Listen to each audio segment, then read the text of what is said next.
Welcome into our coverage of the 105th playing of the PGA Championship alongside Kyle Porter, Rick Gaiman. I am Joe Musso. Here at Oak Hill, we're at the 36-hole mark, fellas. Just 9 players under par. It has been a steep hill to climb. Let's take a look at how they got here on day 2 and a bit of day 1 coming with day 2. We were called due to darkness early on in round 1. They got that done, and they got back out there. Going into round 2, Bryson DeChambeau, a one-shot lead at 4 under.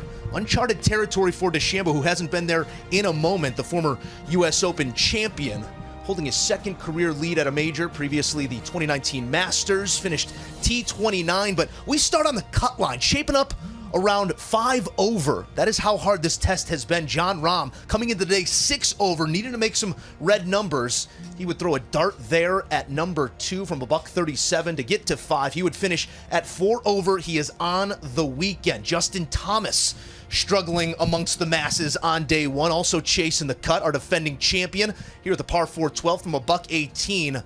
Absolutely flags one. Would have to do that again at his 36th hole of the tournament. Made a gutsy bogey putt to get in on the number. He is inside the cut line as well. Corey Connors, no issue with the cut line. He's looking for a different line. That's line 1. Connors from a $131, gonna leave himself a very makeable putt, and he would make that putt. Sort of lying in wait here throughout the day, KP. What'd you make of Connors this day? Yeah, it was really solid. This is what he does over the first couple rounds at a major. It's just whether or not it's going to translate on the weekend. T1, 5 under for the tournament. Guess who he's tied with? Scottie Scheffler.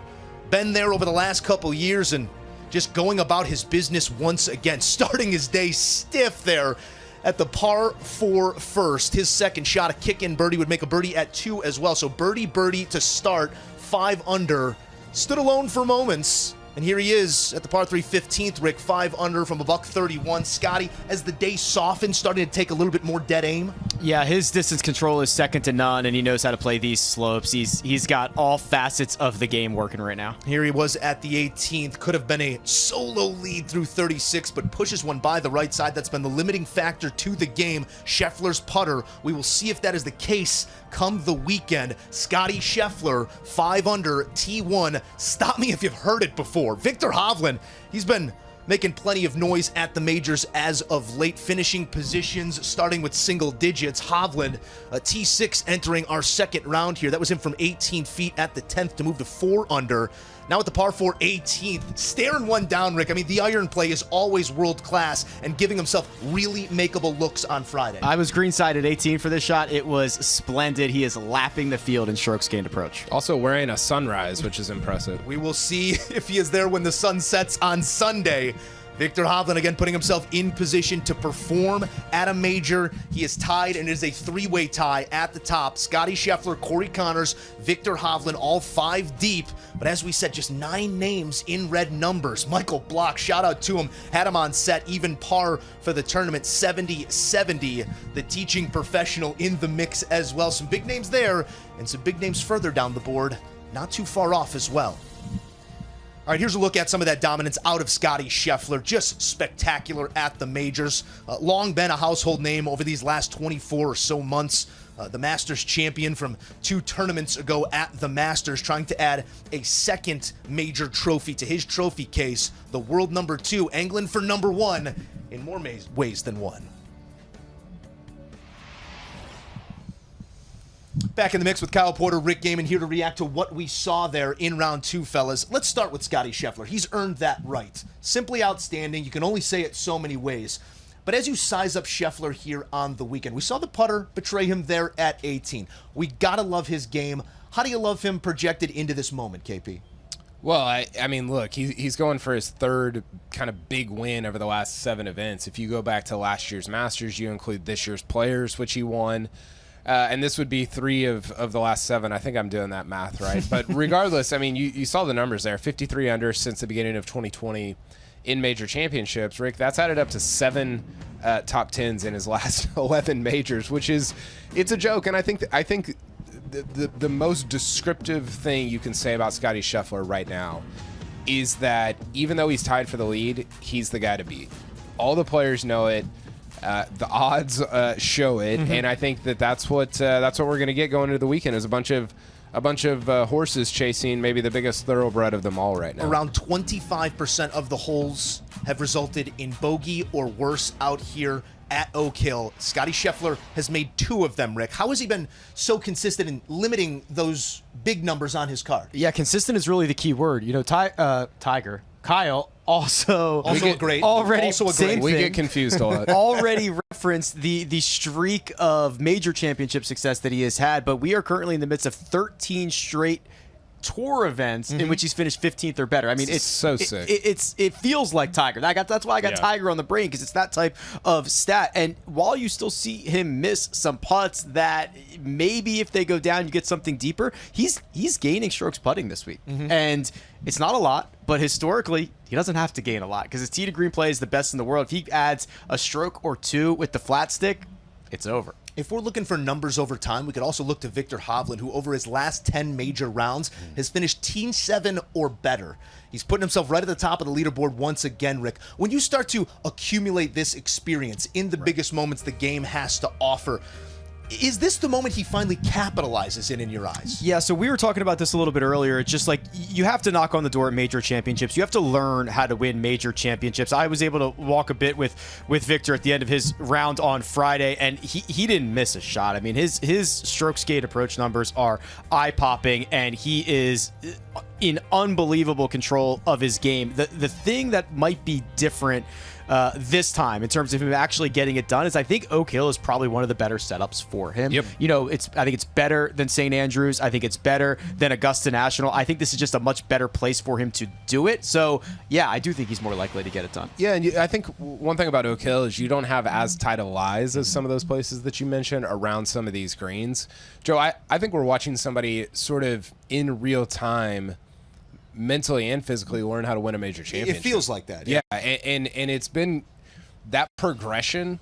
There's a certain enjoyment that comes from watching kind of a wonderkin win a major championship at age 20, age 21, age 22.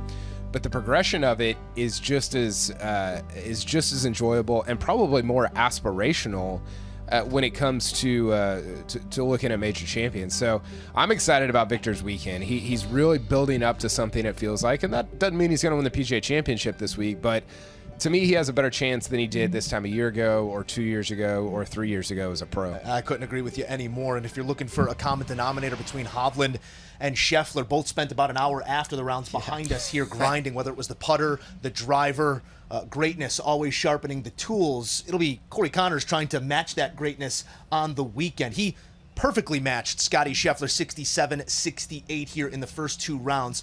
Connors has the game. There's no doubt about that. Top 30 in the official world golf rankings. But, Kyle, how do you think the weekend is going to affect what we see out of Corey Connors these next 36 holes? Well, he's got 2 problems. And I think the first problem is he's surrounded by superstars. Yeah. I thought you were going to say Scottie Scheffler, Viktor Hovland. Those are 2 other problems. 2 big problems. But he's the 2 problems are that he's surrounded by superstars that I don't.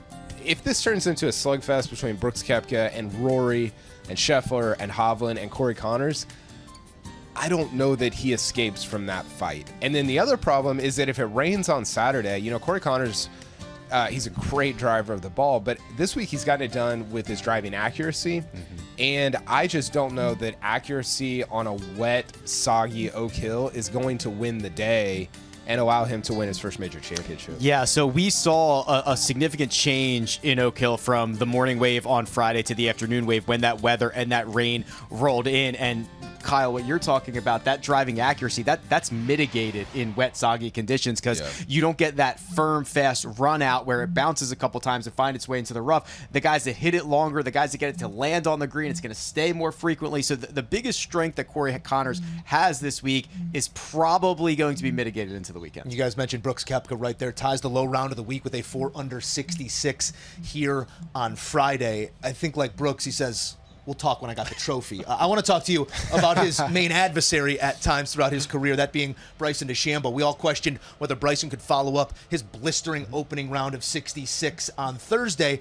Goes 1 over, but a very respectable score on this track. Sort of answered some questions, and I'm going to pose this to you, Rick, here, not just in what this means for the greater championship over the next 36 holes, but what does this mean for Bryson DeChambeau, who was surprised by his performance Thursday, to play like this on Friday as he tries to find his form once again? Yeah, I think Bryson is not a footnote in golf history. He's a much bigger storyline, and he already has one major championship, and he has done so many things to try to innovate and try to reinvent himself. I mean, you think about him trying to side saddle putting. He's got the one length clubs. He has added 40 pounds to hit it further. I mean, it is. Then he lost 40 pounds. And then he lost 40 pounds and still hits it far. I mean, he has tried everything, and he's kind of carving out this interesting spot in history and a second major championship. We talk about it all the time with regular PGA Tour wins, KP. The first one, it's great. You break through. Maybe it's a fluke. The second one's always validation. And especially getting a second major championship for a guy who has tinkered and tried everything and in his mind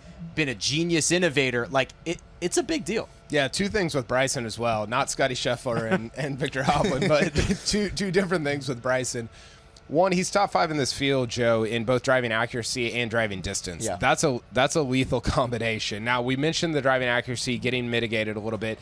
It doesn't matter with Bryson because he still can be the longest guy in this field. And then the second thing that I've noticed with Bryson this week is just a return to focus. You know, we've kind of joked off and on over the last couple of years. Is Bryson just a YouTube golfer? Like, is he just making content on YouTube? This would make great content if he was. This would be very good content. And he is the high king of content. But I've seen a focus this week with Bryson in major championship golf that, I mean, listen, he's one of the great characters in the game. And so it's been fun for us, I think, to get to see that again in a way that was that was there in 2018, 2019, 2020, as he was becoming a top 3, top 4 player in the world. It's been unbelievable to watch him play these last 36 holes. It's going to be great content no matter who he's up against if he is in the mix. But you guys got my juices flowing here. Could we possibly get a Mayweather-Pacquiao few years too late, Bryson versus Brooks here at Oak Hill? It's not out of the question, is all I'm saying. We'll see how the weekend plays out, and there's plenty of names that injected themselves across that cut line and perhaps into the mix. I mean, you're talking about guys like Rory McIlroy, John Rahm, Max Homa, Xander Schauffele, Justin Thomas, Jordan Spieth, all fighting across that 5-over line. And if we do get softer conditions on Saturday, those in the mix could be a broadened scope. What's a name on the board that you like a little further back, Rick, to make some noise on Saturday? Let's look at Rory. Yeah. I mean, we talked about him a lot, and he's played pretty bad. Or at least by his own standards, right? Thursday, he missed nearly every fairway and was able to just kind of gut out a score. And then Friday was like, okay. And you just add it up after 36 holes and he's top 10? Or like, what are we doing here, guys? Like, are we gonna get a Rory McIlroy weekend charge where he finally plays 2 good rounds and just wins this golf tournament? I mean, you used the word earlier, KP, resilience, and I think that's the perfect way to put it in perspective, because he's clearly not had his best stuff, yet here he is lurking 5 shots back. Well, it's been interesting. It's been sort of the inverse of how we think about Rory winning a major championship. I go back to the PGA last year at Southern Hills, Joe. He shot 65 in the first round, leads after 18 holes there, and you're thinking after he finishes second at Augusta, oh, it's game on. He's going to get number 5, and then he just fades. This is the opposite of that. Yeah. Doesn't play. I mean, he shoots 38 going out on Thursday, bounces back, gets it together, gets that 71, shoots the 69. I do wonder if it's. I mean, everybody was really fired up in the interview room because he said, you know, my plan for this weekend, it might just be tee it high and let it rip.